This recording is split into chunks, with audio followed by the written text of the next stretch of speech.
الحمد لله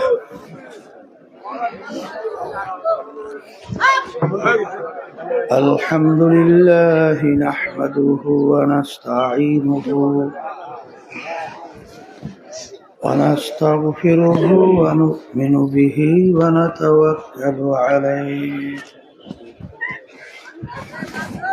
ونعوذ بالله من شرور أنفسنا من يهده الله فلا مضل له ومن يضلله فلا هادي له ونشهد أن لا إله إلا الله وحده لا شريك له ونشهد أن محمدا عبده ورسوله أما بعد فأعوذ بالله من الشيطان الرجيم بسم الله الرحمن الرحيم يا أيها الذين آمنوا صلوا عليه وسلموا تسليما اللهم صل على سيدنا حبيبنا ومولانا محمد صلى الله عليه وعلى آله وأصحابه وبارك وسلم اللهم صل على سيدنا ونبينا وشفيعنا وحبيبنا ومولانا محمد صلى الله عليه وعلى آله وأصحابه وبارك وسلم اللهم صل على سيدنا ونبينا وحبيبنا ومولانا محمد صلى الله عليه وعلى آله وأصحابه وبارك وسلم أعوذ بالله من الشيطان الرجيم بسم الله الرحمن الرحيم فاذكروني أذكركم واشكروا لي ولا تكفرون صدق الله العلي العظيم শুকরিয়া আদায় করতেছি মহান রব্বুল আলামিনের দরবারে। রব্বুল আলামিন অর্ধমরা ঘুম থেকে সুস্থ সহি সালামতে রেখে 3 দিন ব্যাপী কুড়িগ্রামের ইজতেমার তৃতীয় দিন ফজরের পরে প্রথম বৈঠকে আল্লাহ রাব্বুল আলামিন এই বেহেশতের বাগানের মধ্যে আমাদেরকে বসার, দিনী আলোচনা করার, শোনার তৌফিক দান করছেন। শুকরিয়া তান বলি আলহামদুলিল্লাহ।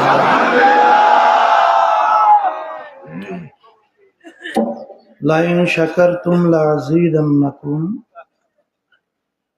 ওয়া লাইন কাফারতুম ইন্না আযাবি লাশাদীদ। আল্লাহ রাব্বুল আলামিন বলেন, হে আমার বান্দা বান্দীরা, আমার পক্ষ থেকে যখন নেয়ামত পাবা তোমরা বেশি বেশি আমার নেয়ামতের শুকরিয়া আদায় করবা। যদি নেয়ামতের শুকরিয়া আদায় করো তোমাদের উপরে আমি নেয়ামত আরো বাড়াইয়া দেব, অর্থাৎ নেক কাজ করার তৌফিক আল্লাহ আরো বেশি বেশি দান করবে।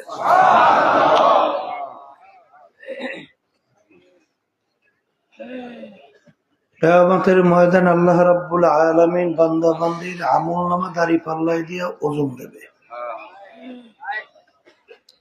যাদের নেকের পাল্লা ভারী হবে, গুনার পাল্লা হালকা হবে, আল্লাহ রাব্বুল আলামিন তাদের জন্য এমন মেহমানখানা বানায়া রাখছেন, যেই মেহমানখানার নাম হলো বেহেশত।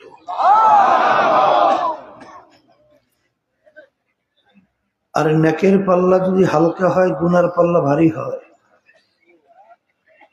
এমন শাস্তির জায়গা রব্বুল আলামিন বানায়া রাখছেন, যে শাস্তির জায়গার নাম হলো জাহান্নাম।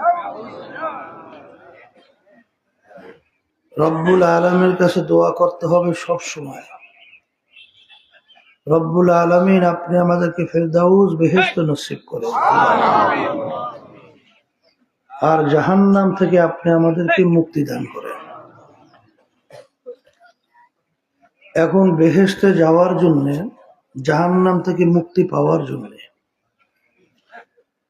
আল্লাহ রাব্বুল আলামিন তার নবী রাসূলদেরকে দুনিয়াতে পাঠাইছেন। 1,00,000 বা 2,24,000 নবী রাসূল আল্লাহ রাব্বুল আলামিন দুনিয়াতে পাঠাইছেন। এই 1,00,000 বা 2,24,000 নবী রাসূলদের ভিতরে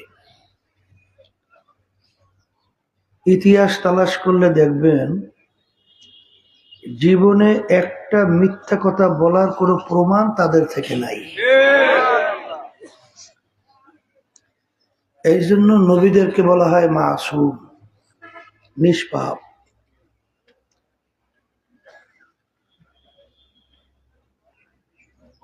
ইন্নাল্লাযীনা আমানু ওয়া আমিলুস সালিহাত কানাত লাহুম জান্নাতুল ফিরদাউসি নুজুলা। তাই বেহেশত ফেরদাউসে যাইতে হইলে দুইটা কাজ করতে হবে। একটা হলো ঈমান আনতে হবে, আর নেক কাজ করতে হবে। কয়টা? ঈমান, নেক আমল। নেক মানে ভালো, আর আমল মানে কাজ, ভালো কাজ।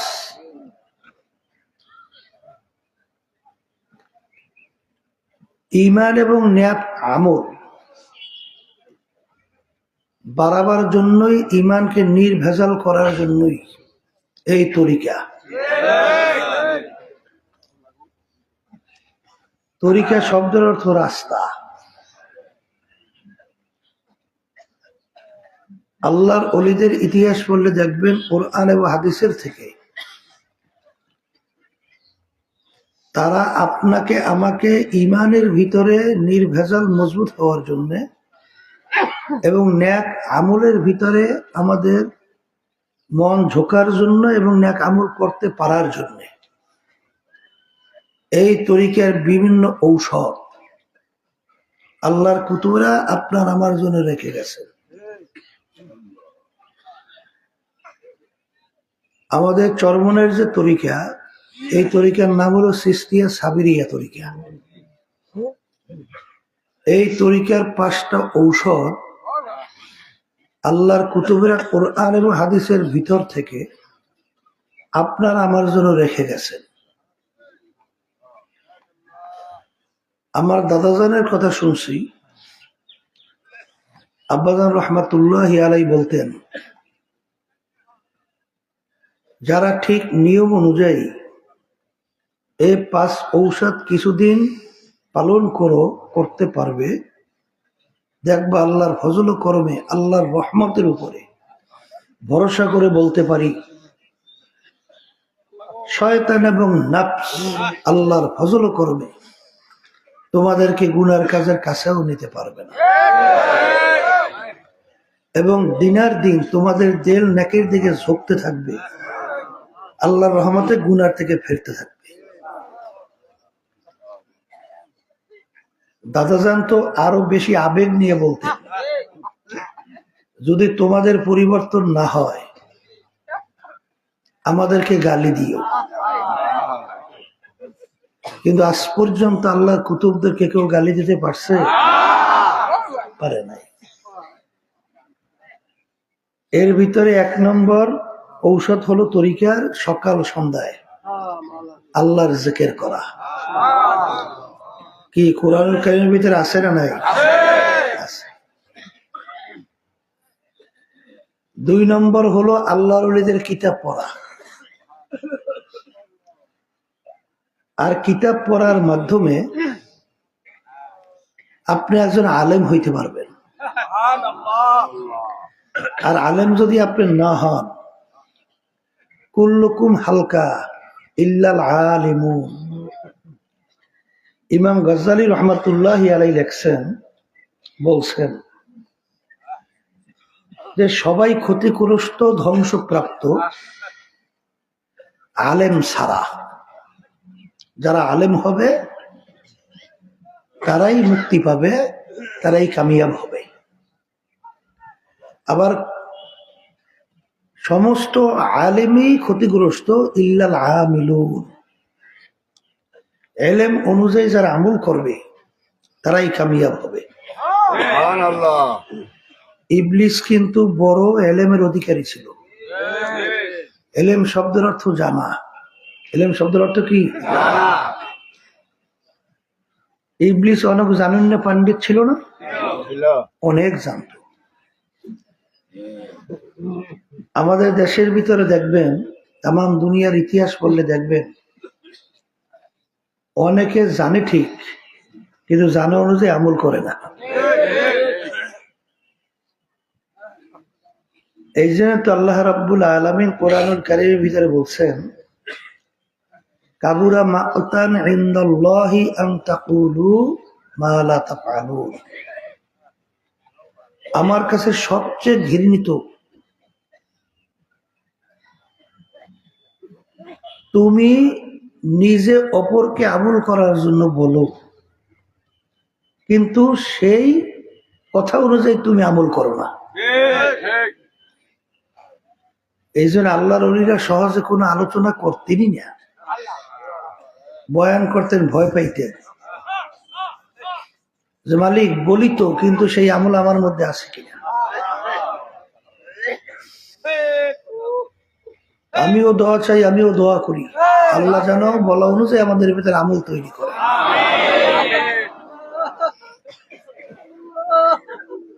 কারণ হাদিসের মধ্যে আসছে, কিয়ামতের ময়দানে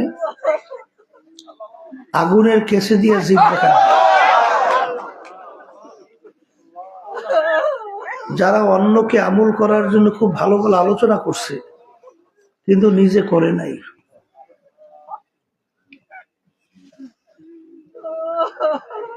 আমলকারী ছাড়া সব ধ্বংসপ্রাপ্ত জাহান্নামী হবে ইল্লাল মুখলিসুন। যেই আমলটা একমাত্র আল্লাহ রাব্বুল আলামিনের জন্যই হবে, মানুষকে দেখাবার জন্য না। অনেক সময় দেখা যায় যে আমরা যখন বাহ্যিকভাবে নামাজ পড়ি, মানুষ দেখে, তখন আমাদের নামাজটা এত সুন্দর হয়, তেলাওয়াতটা এত সুন্দর হয়, তখন তেলাওয়াত এমন ভাবে টাইনে টাইনে পড়ে মানুষ শুনে আর নফস আম্মার একটু খুশি হয়। আর যখন একা একা নামাজ পড়ি, ঠিক মতো অক্ষর উচ্চারণও হয় না। নাউজুবিল্লাহ। তোমার যদি অক্ষর উচ্চারণ না হয় তাহলে অর্থ পরিবর্তন হয়ে যায় না? তো অর্থ পরিবর্তন হইলে তাহলে সেই নামাজটা তুমি কিসের জন্য পড়লে? এই জন্য আল্লাহ রাব্বুল আলামিন বলেন, আল্লাযীনা হুম ইউরাউন ওয়া ইয়ামনাউনাল মাউন ফাওয়াইলুল লিল মুসাল্লিন আল্লাযীনা হুম ইউরাউন ওয়া ইয়ামনাউনাল মাউন। ওই নামাজি জাহান্নামী, যেই নামাজি নামাজ পড়বে অন্যকে দেখাবার জন্য। তখন তার রুকুটা কত সুন্দর হয়, সেজদাটা কত সুন্দর হয়, কিন্তু একা একা যখন পড়ে, কখন রুকুতে গেল, কখন সেজদা দিল, কখন তাসবিহ আদায় করলো, অনেক সময় ঠিক মতো দাঁড়ও হয় না। সোজা থেকে দাঁড় হওয়া ফরজ না? হ্যাঁ, কিন্তু ঠিক মতো দাঁড়ও হয় না। এই ইবাদতটা আল্লাহর জন্য হয় নাই। একমাত্র আপনার আমার ইবাদত হবে আল্লাহ রাব্বুল আলামিনের রাজি খুশির জন্য, আল্লাহর জন্য। একে বলা হয় মুখলেস। অনেক চরমনের মুজাই শোনা যায়, তার মাথার উপরে সভাপতি, সেক্রেটারি, সদর, আরো বহুত পদ বিন্যস্ত আছে না, দায়িত্ব আলহামদুলিল্লাহ দেওয়া আছে। কিন্তু যখন দায়িত্ব থেকে তাকে সরাইয়া দেয় তখন আর কাজে পাওয়া যায় না। কালকে রংপুর গিয়ে শুনতেছিলাম যে একজনকে দেখি না, একজন বলতেছে বলে অমুক দায়িত্ব ছিল, ওই দায়িত্ব থেকে সরাই দেওয়ার পরে এখন তো কাজে আসেই না। এমনকি অনেকাংশে আল্লাহ মাফ করুক মন্তব্য করে তোমাদের সাথে আমি নাই। এই তরিকায় কি আসছে আল্লাহকে পাওয়ার জন্য না পদের জন্য? হ্যাঁ, না সভাপতি সেক্রেটারির জন্য? এদের কি জাহান্নামে নিয়ে যাইবে যেহেতু এখলাস না থাকার কারণে। একজনে বলতেছে যে আসলে ওর ভিতরে এখনো এখলাস আসে নাই। আল্লাহ আমার ভিতরে, আমাদের সকলের ভিতরে আপনি এখলাস পয়দা করেন। ব্যাপারটা তো বড় আসলেই কঠিন না? বড় কঠিন। বড় কি আল্লাহর রহমত ছাড়া কোনো দিন বাঁচা সম্ভব না। আল মুখলিসুনা ফি খাতারিন আযীম, যারা মুখলেস তারা বড় বিপদের মধ্যে আছে। কথা ঠিক কিনা? তাহলে এই তরিকার যে দ্বিতীয় নম্বর ঔষধ আল্লাহ ওয়ালিদের কিতাব পড়া, এর মাধ্যমে আপনি দিন সম্পর্কে জানবেন এবং আল্লাহ ওয়ালিদের কিতাব পড়লে তাদের সঙ্গে রুহানি একটা সম্পর্ক আপনার সঙ্গে তৈরি হয়। যেমন কোরআনুল কারীম, এ কালাম কার? কালাম মানে কথা। এই পুরা 30 পারা কোরআনুল কারীম হলো আল্লাহর কথা। হযরত ইকরাম রাদিয়াল্লাহু তাআলা আনহু যখন কোরআনুল কারীম অনেক সময় তেলাওয়াত করতেন, খুলতেন, খুইলে জোরে জোরে চিল্লাইয়া কানতেন আর বলতেন হাযা কালামু রাব্বি, হাযা কালামু রাব্বি, হাযা কালামু রাব্বি। এই যে আমার মাওলার কালাম, এই যে আমার মাওলার কালাম। তাইলে কোরআনুল কারীম তেলাওয়াতের মাধ্যমে আল্লাহর সঙ্গে কথোপকথন হয়। কথা ঠিক কিনা? 3 নম্বর ঔষধ সাপ্তাহিক তালিম, হালকা জিকির। নাকি এই সাপ্তাহিক তালিম হালকা জিকিরের মাধ্যমে ওই যে ওয়াকুনু মা'আস সাদিকিন, ওয়াকুনু আল্লাহ রাব্বুল আলামিন বলছে তোমরা সাদিকিন বান্দাদের সঙ্গী হয়ে যাও, তাদের সংস্পর্শে যাও। কে হুকুম করছেন? আল্লাহ। তাহলে আপনি সপ্তাহে যদি একবার তালিম হালকায় যান, সেখানে যারা উপস্থিত থাকে বেশি তো জাকিরি, বেশি তো আল্লাহর ফজল ও করমে সাদিকিন বান্দারা ওখানে উপস্থিত থাকে না, তাহলে তাদের সংস্পর্শে যাওয়া হয়।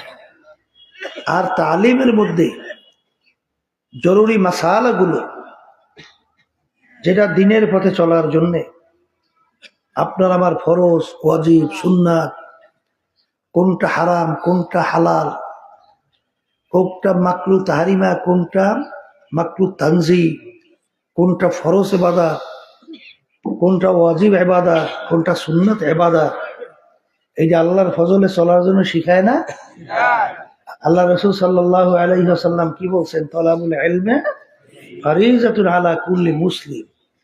প্রত্যেকটা মুসলমান মহিলা পুরুষ তাদের ইলমে দ্বীন শিক্ষা করা ফরজ। ইলমে দ্বীন শিক্ষা করা কি ফরজ? এই ক্ষেত্রে যে আমার আব্বাজান বলতেন চরমনার কোন মুজাহিদ মূর্খ থাকতে পারবে না,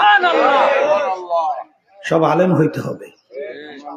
এবার আল্লাহর ফজল ও করমে দেখা গেছে যারা আল্লাহর কুতুবের কথা শুনছে আসলেই তার আল্লাহর রহমতে আলেম হয়ে গেছে। অনেক সময় বলি চরমনাইতে আমাদের ছিল আমাদের স্যার, তাকে বলতো এই বিএসসি মুফতি, বিএসসি মুফতি বুঝেন, মাদ্রাসায় পড়ে নাই, পড়ছে হইলে স্কুল কলেজ ইউনিভার্সিটিতে। কিন্তু আলহামদুলিল্লাহ জরুরি মাসালাগুলো তার এমন ভাবে হল ছিল, জিজ্ঞেস করলেই মনে হয় তোতা পাখির মতো টপটপ করে বলতেই থাকে। অনেক আলেমরাও কিন্তু অনেকাংশে যেভাবে উত্তর দিতে পারে না, কিন্তু বিএসসি পাস করার পরেও কিন্তু মুফতি, মানে বিএসসি মুফতি, বুঝলেন না? আর শোনেন, আপনি যদি কোনটা হারাম কোনটা হালাল এইটা যদি আপনি না জানেন তাহলে আপনি ইবাদত করবেন ঠিক, কিন্তু ইবাদত কিন্তু জমবে না। কি হবে না? জমবে না, মানে আমল নামায় ওইটা নেকি হিসাবে জমবে না, কষ্ট হবে হুদা। এই জন্য তালিমে থাকা লাগবে, আর সাদিকিন বান্দাদের সঙ্গী হওয়া লাগবে। কি উপকার আছে না নাই? আর মাসিক ইজতেমা সব বুঝানি, মাসিক ইজতেমার ভিতরে পুরা জেলার ভিতরে আবার থানার ভিতরে ইউনিয়নের ভিতরে সব একত্রিত হয়, সেখানে সারা রাত্র ইবাদতের ভিতরে কাটায়, ঠিক না? এগুলোর মাধ্যমে সর্বনাশ 2 বার মাহফিল হয়। আব্বাজান বলতেন ব্যাটারি চার্জ, কি চার্জ? এই যে সর্বনাশ নমুনা ইজতেমা হইতেছে, বাড়িঘরে যখন ছিলেন আর এই মাঠে আসার পরে কি নেকির দিকে একটু মন ঝোঁকছে না ঝোঁকে না?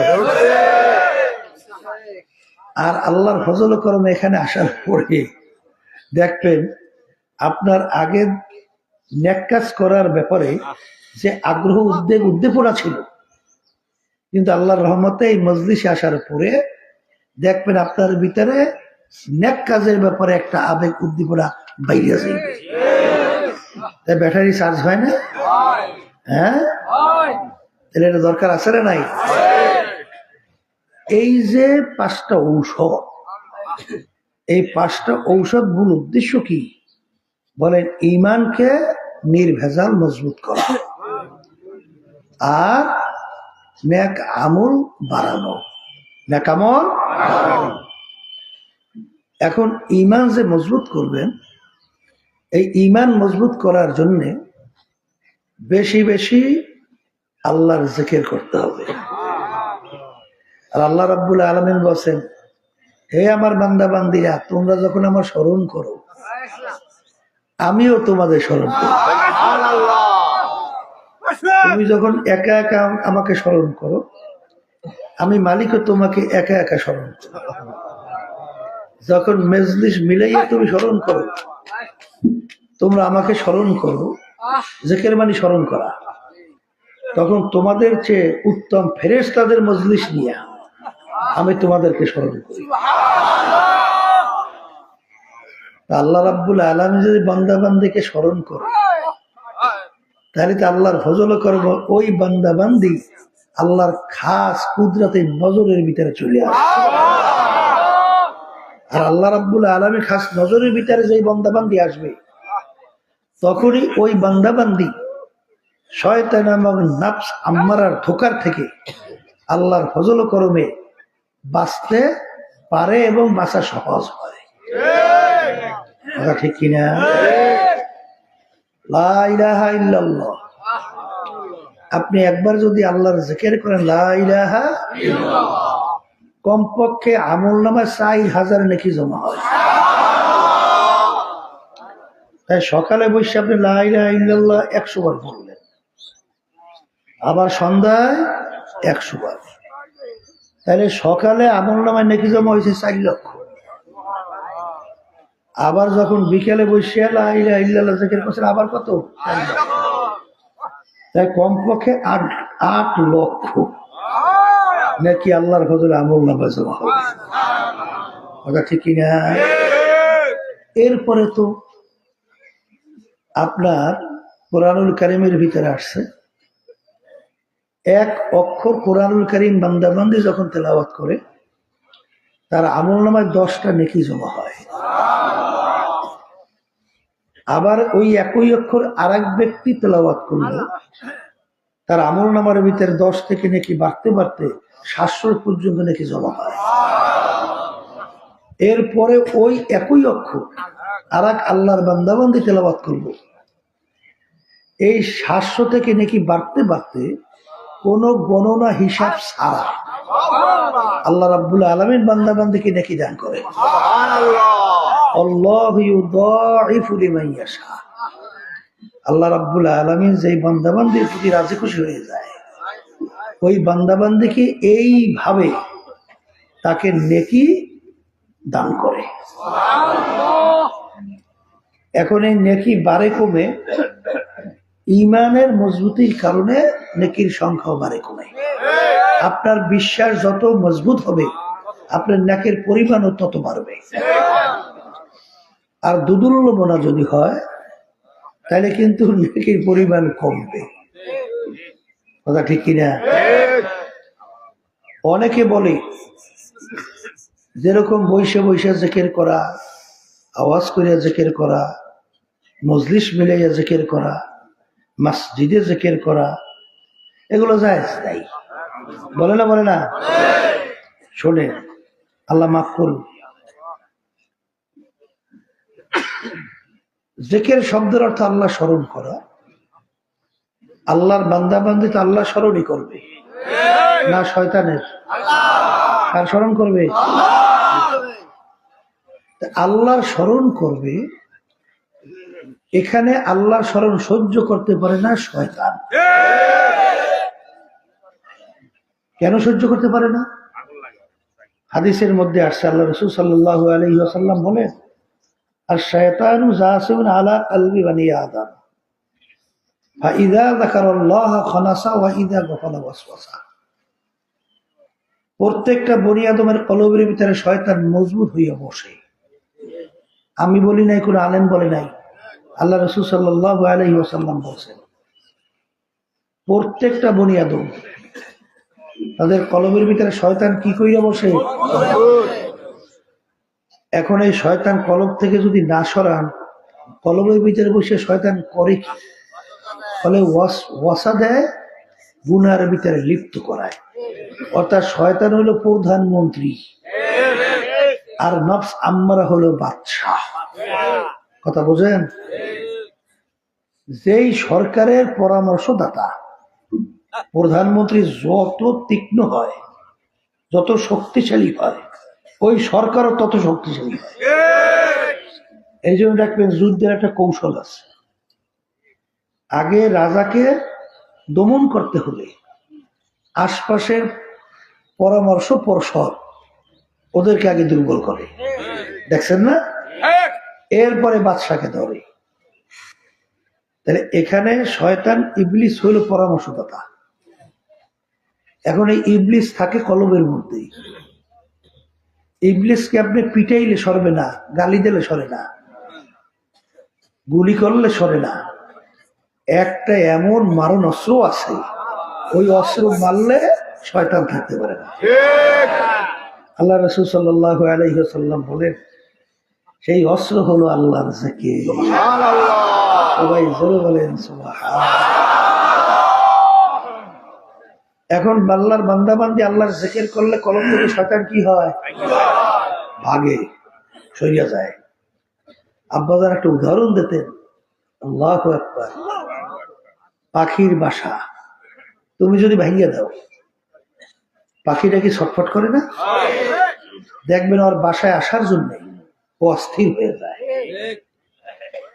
তাই ঠিক শয়তান বাসা বানাইছে কলবের মধ্যে। আল্লাহর জিকিরের মাধ্যমে যখন শয়তানের বাসা ভাঙছে, এখন কি সুস্থ না অস্থির? এখন ও কি মানুষের সুরাত ধরে আপনার পা ধরতে পারে যে ভাই জাকিরি তোমার পা ধরছে, আমার বাসা তো ভাঙছো, তুমি একটু আল্লাহর জিকিরটা বন্ধ করো না, আমার বাসায় তো আমি যাইতে পারি না। আর সে পা ধরছে, তোর কামটা করে কি? ও আর একটা এরকম জায়গায় ঢোকে তার ভিতরে, ঢুইকা এখনই আল্লাহর জিকির বন্ধ করার জন্য এই বিভিন্ন ধরনের তালবাল পাকায়। কথা ঠিক কিনা? তবে জিকির কিন্তু হওয়া লাগবে নিয়ম অনুযায়ী। বলে যে মসজিদে জিকির জায়েজ নাই, একাত্রিত হয়ে জিকির জায়েজ নাই, আওয়াজ করে জিকির জায়েজ নাই। এখানে কোরআনুল কারীমের এক আয়াত তেলাওয়াত করলেই পাইবেন, আউযু বিল্লাহি মিনাশ শাইতানির রাজিম, বিসমিল্লাহির রহমানির রহিম, ওয়াসবির নাফসাকা মা'আল্লাযীনা ইয়াদউনা রাব্বাহুম বিল গাদাতি ওয়াল আশিয়্যি ইউরিদুনা ওয়াজহা। এই আয়াত নাযিল হয়েছে। আল্লাহ রাব্বুল আলামিন তার রাসূলকে বলেন, হে আমার রাসূল, আপনি তাদের সংস্পর্শে যান যারা সকাল সন্ধ্যায় বৈশা আমি আল্লাহকে রাজি খুশির উদ্দেশ্যে আমাকে ডাকাডাকি করে, আমাকে ডাকাডাকি করে। এখানে আল্লাহ রাব্বুল আলামিন বলছেন তাদের কাছে যান, একজন না বেশি? কথা বলেন। তাহলে এখানে একাত্রিত বোঝা গেছে, কথা ঠিক কিনা? এরপরে বলছে কি, আমাকে ডাকাডাকি করে। আচ্ছা, ডাক কি শব্দ করে দেওয়া লাগে না চুপ করে থাকতে হয়? শব্দ না করলে ডাক হয়? ইয়াদউনা রাব্বাহুম, যারা আমাকে ডাকে।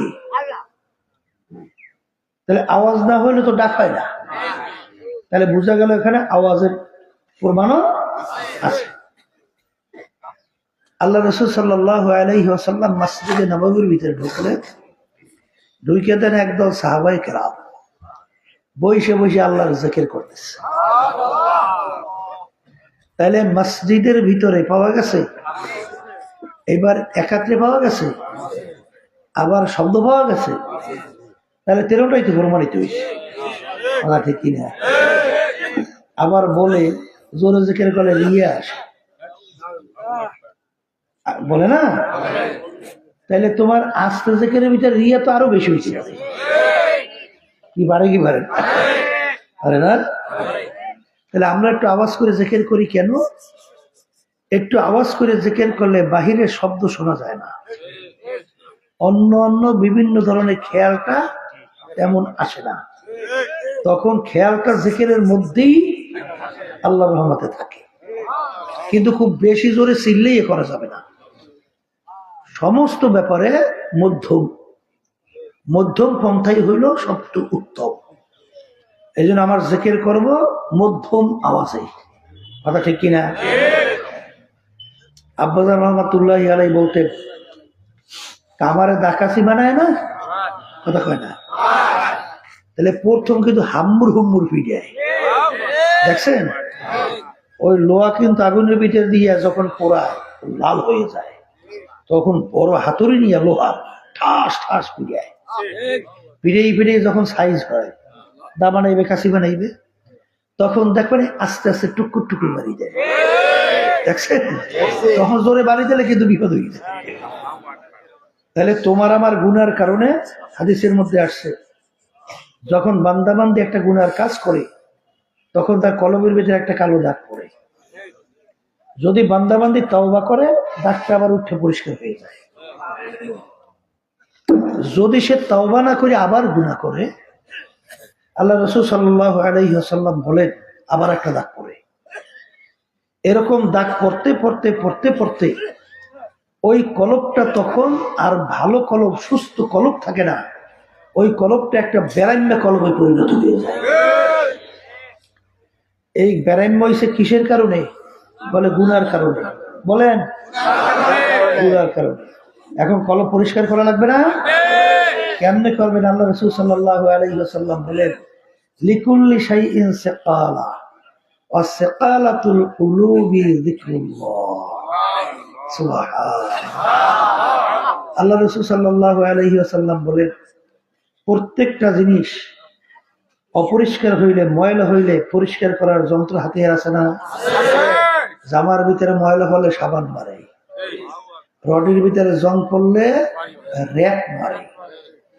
তাই তোমার আমার গুনার কারণে যে কলবের ভিতরে জং পড়ছে, ওই কলবের জং ময়লা পরিষ্কার করার জন্য হাতিয়ার যন্ত্র অস্ত্র হলো আল্লাহর জিকির।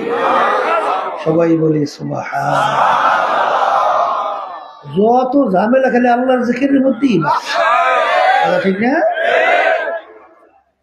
উজানিকারী ইব্রাহিম সাহেব রহমতুল্লাহি আলাইহি দোয়া করছিলেন, দাদা জানের ব্যাপারে শুনছি। বাবা ইসহাক, তোমার মাধ্যমে আল্লাহ রাব্বুল আলামিন বাংলার ঘরে ঘরে আল্লাহর এই আওয়াজওয়ালা জলি জিকির আল্লাহ ঢুকিয়ে দেবে। ঠিকই আল্লাহ রাব্বুল আলামিন ঢুকিয়ে দিয়েছে। হ্যাঁ, এই আল্লাহর বান্দারা, আজকে সারা দেশের ভিতরে দেখবেন চরমনায় তরিকের সাথে আল্লাহর রহমতে যারা জড়াই আছে, সকাল সন্ধ্যায় বৈশে বৈশা আমার মালিককে ডাকতে আছে।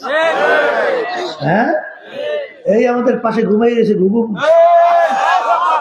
মুন্সি। নাম হইল কেমনে? নামা ছিল বশিরউদ্দিন মুন্সি। ঘুঘু মুন্সি হয়েছে রাস্তা দিয়ে হাঁটতো আর আমার মালিকের জিকির করতো। মনে হয় ঘুঘু বলতেছে, এই বলতে বলতে এখন ঘুঘু মুন্সি হয়ে গেছে। কথা ঠিক কিনা? শোনেন, যারা আল্লাহর জিকির করে না ওরা হলো মুর্দা। ওরা কি? আর যারা আল্লাহর জিকির করে তারা হলো জিন্দা। কথা ঠিক না? আল্লাহর জিকির ভালো লাগুক বা না লাগুক, করতে মন চাক বা না চাক, বিশেষ করে দুই সময়, সকাল এবং সন্ধ্যা, আল্লাহর জিকির ছাড়া যাবে না। ভালো লাগুক বা না লাগুক, মন চাক বা না চাক, জোর কইয়া তারপর আল্লাহর জিকির করতে হবে। কারণ আল্লাহর হুকুম। কার হুকুম? ইয়া আইয়ুহাল্লাযীনা আমানু যকুরুল্লাহা যিকরান কাসীরা সাব্বিহুহু বুকরাতাও ওয়া আসীলা। সকাল সন্ধ্যা বসে আমাকে তোমরা স্মরণ করো। কথা ঠিক কিনা? কোরআনুল কারীম তেলাওয়াত আল্লাহর জিকির, নামাজ আল্লাহর জিকির, রোজা আল্লাহর জিকির, অন্যান্য ইবাদত সবই আল্লাহ স্মরণের জন্য করি না? তা কিন্তু ফজরের নামাজের পরে আপনি যদি জায়নামাজে বসে রয়েছেন, কোনো কথা বলেন নাই, ওই সময় সূর্য ওঠার আগ পর্যন্ত দুনিয়াবি কথাবার্তা, অন্য অন্য যেই কথাগুলো অন্য সময় বললে যে গুনাহ হয় না, কিন্তু ফজরের নামাজের পরে সূর্য উদয়ের আগে ওই ধরনের কথা বললে আমল নামায় গুনাহ জমা হয়। কেউ বলে মাকরু তাহরিমা গুনাহ, কেউ বলে মাকরু তানজিহ গুনাহ। আমাদের ইমাম আবু হানিফা রাহমাতুল্লাহি আলাইহি বলে মাকরু তানজিহ গুনাহ হয়। তাহলে গুনার থেকে খালি না। সকালে কিন্তু তেমন একটা কোনো কাজও থাকে না, সূর্য উদয়ের আগে তেমন কোনো কাজ থাকে। তাহলে এই দুই সময় আল্লাহর জিকির করার জন্য আল্লাহ হুকুম করছেন। কথা ঠিক কিনা? এরপরে আপনার নামাজ পড়ে জানামাজে বসে রয়েছে, যদি জিকির আজকার নাও করে, খালি ধ্যান খেলে রয়েছেন, সূর্য পরিষ্কার হয়ে গেছে, 2 রাকাত 4 রাকাত আপনি ইশরাকের নামাজ পড়িয়া আপনার কাজে চলে গেছেন।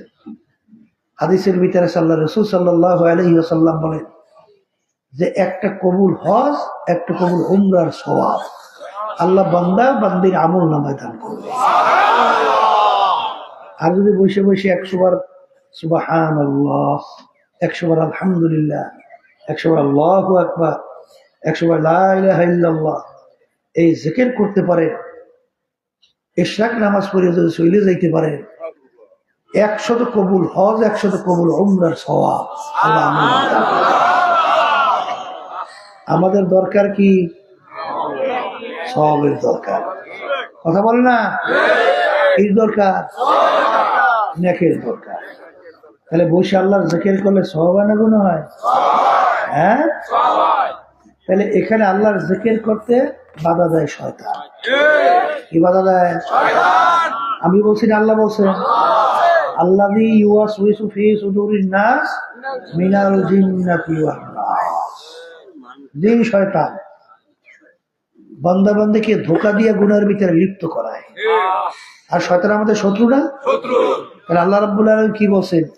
ইন্নাশ শাইতানা লাকুম আদুউন ফাত্তাখিযুহু আদুওয়া। শয়তান তোমাদের জাহের বাহির প্রকাশ্যে শত্রু। শত্রু হিসেবেই তুমি জানো, খবরদার বন্ধু হিসেবে গ্রহণ করবো না। কথা ঠিক না? এর জন্য এই শয়তান কিন্তু আপনাকে আমাকে ওয়াসওয়াসা দিয়া আল্লাহর জিকির থেকে ফিরিয়ে রাখে। আর এখানে কিন্তু শয়তান ওয়াসওয়াসা দেয় যখন বান্দা বান্দি গাফেল হয়। কি হয়? আর গাফলাত কিন্তু কলবের বিষয়। কিসের বিষয়? অন্তরের ব্যাপার।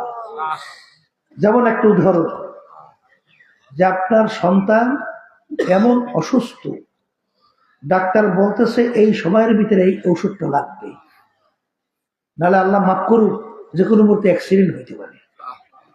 তখন আপনি পাগলের মতো দৌড় দিচ্ছেন, দৌড় দিয়ে আপনি ঔষধের দোকানে যাইতেছেন, মাঝখানে গাড়িতে উঠছেন, আপনি পোল পাড়াইছেন, রাস্তা অতিক্রম করেছেন, অনেকের সাথে কথাও বলছেন, আবার ঠিক ঔষধের দোকানেই গেছেন, আবার ঠিক ওই ঔষধই কিনছেন, আবার ওই ঔষধ নিয়ে বাড়িতে আসছেন।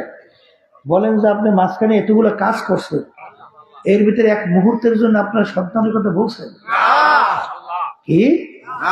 তাহলে বোঝা গেল গাফলাত কিসের জিনিস? তাইলে এখানে আল্লাহ রাসূল সাল্লাল্লাহু আলাইহি ওয়াসাল্লাম বলছেন, যখন তুমি গাফেল হবে তখন শয়তান ওয়াসওয়াসা দেবে। কথা ঠিক কি না? তাহলে বুঝতে হবে যে আপনি আল্লাহর জিকির করতে করতে আল্লাহর খেয়াল ধ্যান যদি একবার আপনি কলবের ভিতরে বসাইতে পারেন, আপনি অন্যান্য কাজ করবেন ঠিক, কিন্তু খেয়ালটা আপনার দেলটা ঘুরিয়া রয়েছে আল্লাহ। যেমন কম্পাসের কাঁটা, কম্পাসের ওর কিন্তু নিয়ম হইল উত্তর দক্ষিণ। কোন দক্ষিণ? উত্তর দক্ষিণ। আপনি ঘুরে সাইডে দিলে দেখবেন উত্তর দক্ষিণ ইংলিশ। তা ঠিক ওই যে কলমের কাঁটা, ওর দিক বানাইতে হবে আল্লাহমুখী। কথা ঠিক কিনা?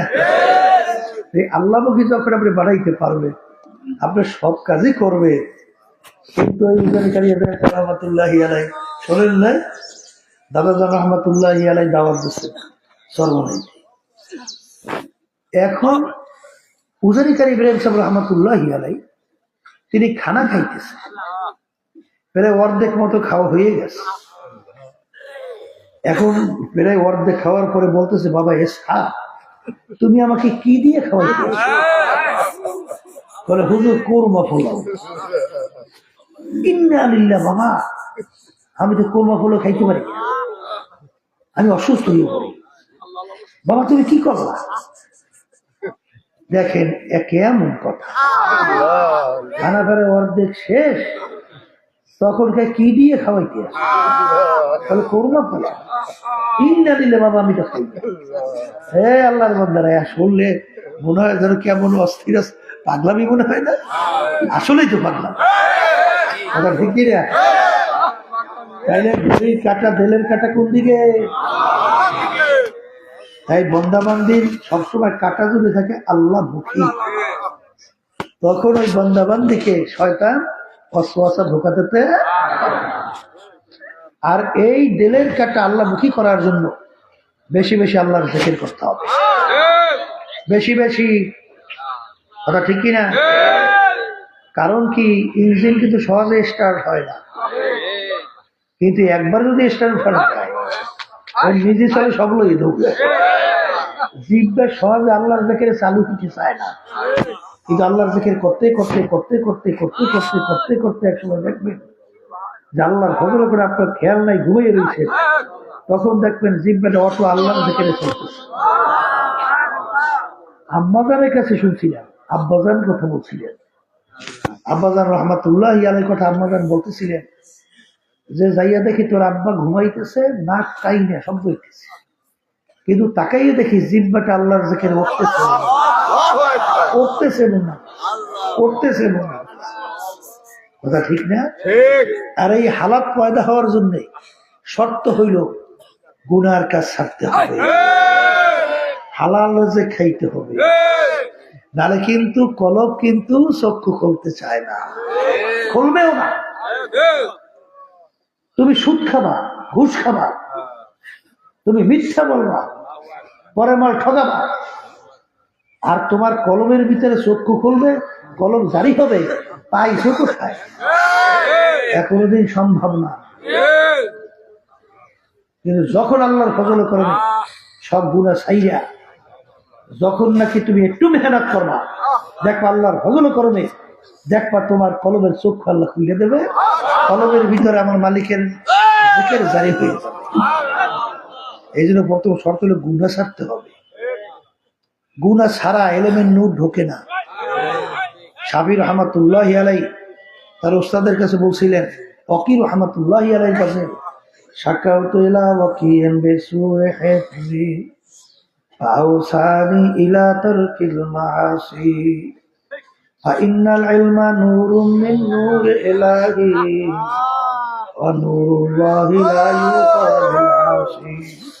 হে শাফি, ইলম হলো আমার মাওলার পক্ষ থেকে একটা নূর বা আলো, এই আলো কোনদিন গুনাহগারের কলবের ভিতরে ঢোকে না, গুনাহগারের কলবের ভিতরে ঢোকে না। এই আল্লাহর বান্দারা, পর্দার মা বোনেরা, বাজান দুনিয়ার ভিতরে আমাদেরকে আমার মালিক পাঠাইছেন, আর আখিরাতের স্থায়ী জিন্দেগি কামাই করার পর রওনা করতে হবে। আর আখিরাতের ওই সম্বল সম্পদ ঈমান এবং নেক আমল, এই নেক আমল ঈমানকে মজবুত করার জন্য এই যে তরিকার 5 ঔষধ আল্লাহর কুতুবের আপনার আমার জন্য রেখে গেছেন, ঠিক মতো পরীক্ষামূলক বাজান, পরীক্ষামূলক একটু আমল কইরা দেখো বাজান। কারণ কি, কবরও কিন্তু কোনো দলাদলি নাই, কবরও কিন্তু কোনো পরিচয় নাই। তুমি পীর না মুরিদ, তুমি আলেম না, তুমি মূর্খ, তুমি গরিব না ধনী, আরে তুমি অমুক সমুক না টমুক, এই পরিচয় কিন্তু কবরে চলবে না। সে নাকি এক আমল নিয়ে ইমানকে মজবুত করে কবরে যাইতে পারবা, ওই কবর একটা বেহেশতের বাগান হইয়া যাবে। যদি এক আমল কম নিয়া, গুনাহ বেশি নিয়া অন্ধকার কবরে যাও, ওই কবর একটা জাহান্নামের আগুন হয়ে যাবে। হে কবরের যাত্রীরা, যারা ঈমান আনছে তাদের বিশ্বাস করা লাগবে। কারণ আমি বলি নাই, কোন মোল্লা বলে নাই, কোন মুফতি বলে নাই, কোন আলেম বলে নাই, আল্লাহ রাসূল সাল্লাল্লাহু আলাইহি ওয়াসাল্লাম বলে, আল কবরু রাওযাতুম মিন রিয়াজিল জান্নাহ আও হুফরাতুম মিন হুফারিন নার। এ আমার উম্মতেরা, এই যে কবর দেখো, এই কবর কিন্তু আসল কবর না। কোন কোন আল্লাহর বান্দা বান্দির কবর একটা বেহেশতের বাগান হইয়া যাবে। আল্লাহ আপনি আমার জন্য, আমার সবার জন্য আমাদের কবুল করে নিয়ে। কোন আল্লাহর বান্দা বান্দির কবর আহারে জাহান্নামের আগুনে সব হইয়া যাবে। আল্লাহ আপনি আমাকে, আমাদের সবাইকে মাফ করিয়া দিয়ে। এই আল্লাহর বান্দারা, পর্দা আলেম মা বোনেরা, আজকে বর্তমানে দুনিয়ার ভিতরে এক শ্রেণী আমার বাবারা বিভিন্ন দলের ভিতরে পড়ছে, বিভিন্ন দলের ভিতরে বিভিন্ন পীর মুরিদের ভিতরে ঢুকছে। আমার আব্বাজান রহমাতুল্লাহ আলাইহি বলতেন, যারা চরমনাইতে আসেন বাজান, এই তরিকার 1 সবক 2 সবক বাজান 3 সবক আদায় করার পরে যদি তোমাদের ভিতরে কোনো পরিবর্তন না আসে, চরমনাই এসে কোনো লাভ নাই। কারণ বাজান, কবরে যদি যাইয়া পরিচয় দাও, আমি চরমনাইয়ের মুরিদ, এই পরিচয় কবরে কোনো কাজ হবে না। আমার আব্বাজান বলতেন, বাজান তোমার কবরে তুমি যাবা, আমার কবরে আমি যাব। তোমার কবরের প্রশ্নের উত্তর তুমি দেবা, আমার কবরের প্রশ্নের উত্তর আমি দেব। আখারে যারা নাকি বিভিন্ন দল হইয়া বিভিন্ন কায়দা চলছে, বাজান বছরকে বছর যুগ পর যুগ আরে পীরের কাছে দৌড়ায়, কিন্তু দেখা যায় এখনো গুনাহ ছাড়তে পারে নাই, এখনো ঠিক মতো 5 ওয়াক্ত নামাজ পড়তে পারে নাই, এখন আল্লাহর হুকুম পর্দা ফরজ ঠিক মতো আদায় করতে পারে না, এখন আল্লাহর হুকুম রমজানের রোজা ঠিক মতো রাখে না, আল্লাহর হুকুম আর ধনী হওয়ার পরে হজ যাকাত আদায় করে না, হারাম হালাল তমিজ পার্থক্য কইরা খায় না, চলে না। বাজান তারে বুঝতে হবে, তুমি ডাক্তারের কাছে গেছিলা, তুমি গুনার থেকে ফিরবে, নেকের কাজ করবে, ইমানকে মজবুত করে তারপর দুনিয়া থেকে বিদায় নিয়ে কবরে যাবে। কিন্তু যুগ পর যুগ যাও, যদি তোমার নেকের দিকে দেল না জকিমা, যদি নির্বাচন মজবুত না হয়, তাহলে বুঝতে হবে এই ডাক্তারের দ্বারা তোমার কোনো কাজ হবে না। তুমি যে কোনো আর একজনের ডাক্তারের কাছে যাও, কারণ কবরে তো এই ডাক্তারের পরিচয় চলবে না।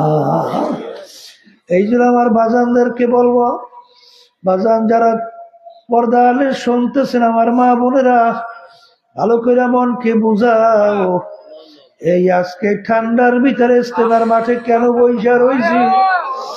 ইমানকে মজবুত করে না, আমলকে বাড়াইয়া কিয়ামতের ময়দানে যখন আমার মালিক তোমার আমার আমলকে পাল্লা দিয়ে ওজন দেবে, তখন যদি নেকের পাল্লা ভারী হইয়া যায়, আমার মালিক তোমার আমার জন্য এমন মেহমানখানা বানায় রাখছে, যেই মেহমানখানার নাম হলো বেহেশত। আর যদি খোদার আকাশটা কলমের রোগ নিয়ে কবরে যাও, আমার মালিক বলবে, নাফরমান, আরে তোকে বলছিলাম গুনাহ নিয়ে আমার কাছে আসবি না, কারণ গুনাহওয়ালা কলব আরে রোগাগ্রস্ত কলব আমার পবিত্র বেহেশতে জায়গা হবে না। তোর জন্য চিকিৎসার জায়গা বানায় রাখছি, যে চিকিৎসার জায়গার নাম হলো জাহান্নাম। আপনি আমাকে আমাদের সবাইকে মাফ কইরা দিয়া,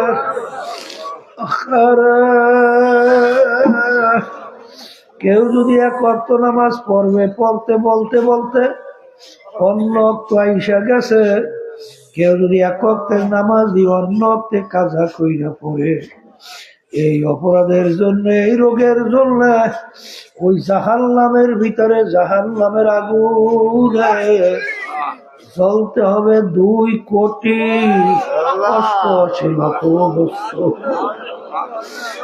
একটা রোজা যদি রমজানের কেউ ইচ্ছা করিয়া ছাইরা দাও, এই রোগের জন্য চিকিৎসার ব্যবস্থা জাহান্নামের মধ্যে কমপক্ষে 70,000 বছরের সময়। কেউ যদি ইচ্ছা করে একটা মিথ্যা কথা বলো, কমপক্ষে 7,000 বছর জাহান্নামের আগুনের ভিতরে জ্বলতে হবে। আরে কেউ যদি ইচ্ছা করে কাউকে খুন করো, আবাদুল আবাদ চিরজীবনের জন্য জাহান্নামী হয়ে যাব। এই জন্য আমার বাজানদেরকে বলবো, পর্দা আলে মা বোনদেরকে বলবো, এ চরমনাই মুজাহিদ আমার বাবারা, অনেকে চরমনাই মুজাহিদ হওয়ার পরেও আরে অনেকে বৈশা বৈশা গীবাত করো, গীবাত মানে অন্যের দোষ আলোচনা করো, কিন্তু ভালো করে মনে রাই করে বাজার, গীবাদের গুনাহ এত ভয়াবহ।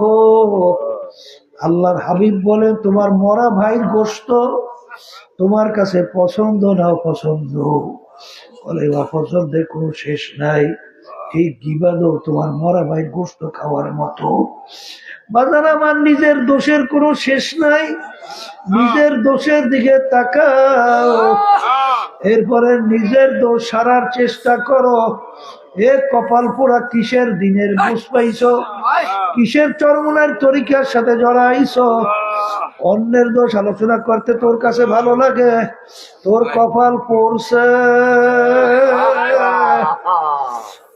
আরে যার গিবাদ করছো, যার সমালোচনা করছো, তার কাছে যাইয়া মাপ চাও, কারণ সে যতক্ষণ মাপ না করবে তোমার মাপ পাওয়ার আশা নাই। এই জন্য আল্লাহর ওলিদের ইতিহাস পড়লে দেখবেন কখনোই অন্যের দোষের ব্যাপারে তো দূরের কথা, বরঞ্চ নিজের দোষ নিয়ে সবসময় ব্যস্ত থাকতো। কারণ আলী রাদিয়াল্লাহু তাআলা আনহু বলছিলেন তার দুই সন্তানকে, বাবা হাসান হুসাইন, নিজের দোষ তালাশ করো, সংশোধন করো। দেখবা সংশোধন করতে না করতে আর একটা ইসা যাবে, ওইটা করতে না করতে আর একটা ইসা যাবে, এরকম ভাবে মালাকুল মউত হাজির হইয়া যাবে। দেখবা তোমার নিজের দোষ তালাশ করে সংশোধনী শেষ হবে না, অন্যের দোষ তালাশ কখন করবা? এই জন্য আমার বাজানদেরকে বলবো, এই সকাল সন্ধ্যা আল্লাহর জিকির ছাইলেন না, একটু নিয়ম অনুযায়ী আদায় করিয়া দেখে। এই আল্লাহর বান্দার এটা কিন্তু চরমনের তরিকার কিন্তু হুকুম না, এটা আল্লাহর হুকুম। আর যারা ঈমান আনছেন, আল্লাহকে বিশ্বাস করেন, সকাল সন্ধ্যায় বসে একটু আল্লাহকে ডাকো। আমার মালিক তোমার আমার ডাকে সাড়া দেবে। আমার মালিকের স্মরণ করবা, ফাযকুরুনি আযকুরকুম। আমার মালিক বলেন, বান্দা বান্দি আমাকে স্মরণ করবা, আমিও তোমাদেরকে স্মরণ করব। এই জন্য আমার বাজানদেরকে বলবো, জিকির আমার মাওলা খেয়াল সহকারে করতে হবে।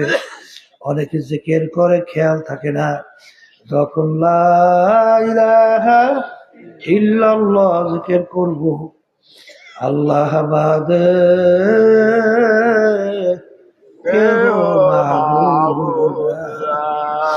আমার কবরে আমার মালিক ছাড়া কেউ আপন নাই, কিয়ামতের ময়দানে আমার মালিক ছাড়া কেউ আপন নাই, মিজানে পৌঁছাতে আমার মালিক ছাড়া কেউ আপন নাই।